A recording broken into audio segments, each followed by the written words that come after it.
yan, pre. Dugo yan? Nasulat ka pa sa puwet? Kasi ano... Wala ka bang utang, pre? Regla yan, di ba tama ako, Gian? Ano yung regla? Basta alam mo na yun, pre. Sabi kasi ni mama, pag daw nagka-regla ka, mabubuntis ka na daw.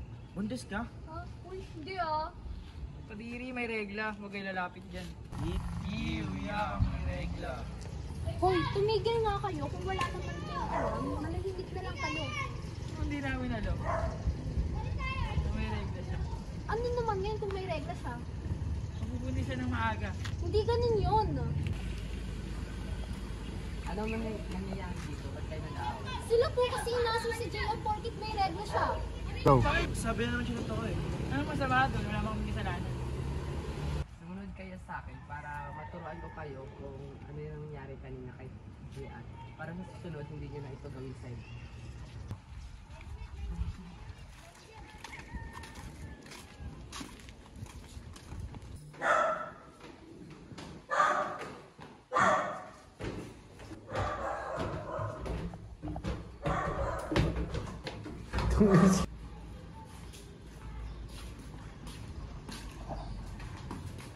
Umupo kayo dyan para masimulan ko na yung pagtuturo about sa nangyari kanina kay Gian.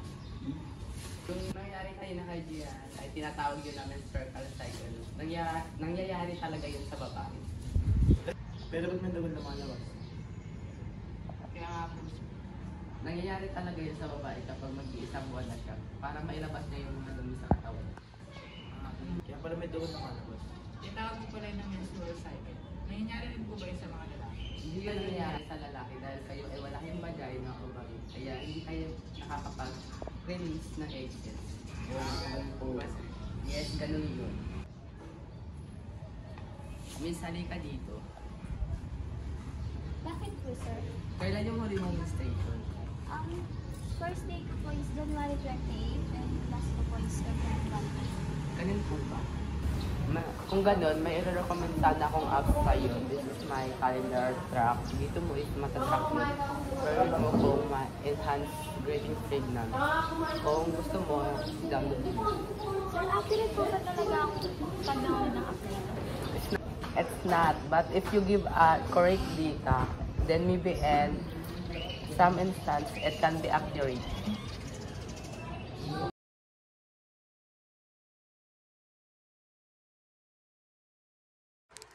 I-click mo lang yung apps and then give your data na kailangan nila para malaman kung kailan ang next menstruation mo.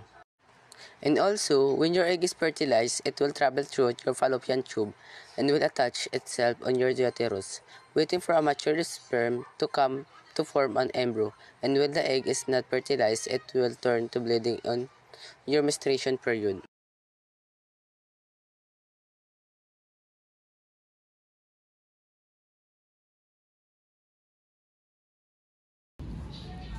Kasi pwede pala siya mabuntis. Oo, dahil nagre-reach na ang kanyang puberty.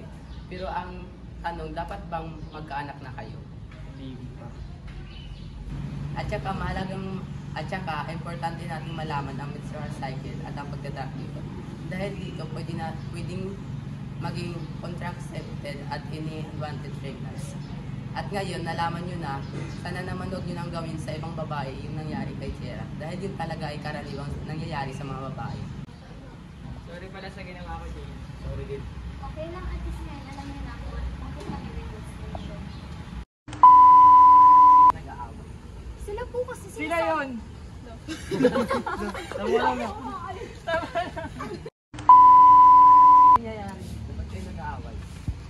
Bye ba kami? Kung tayo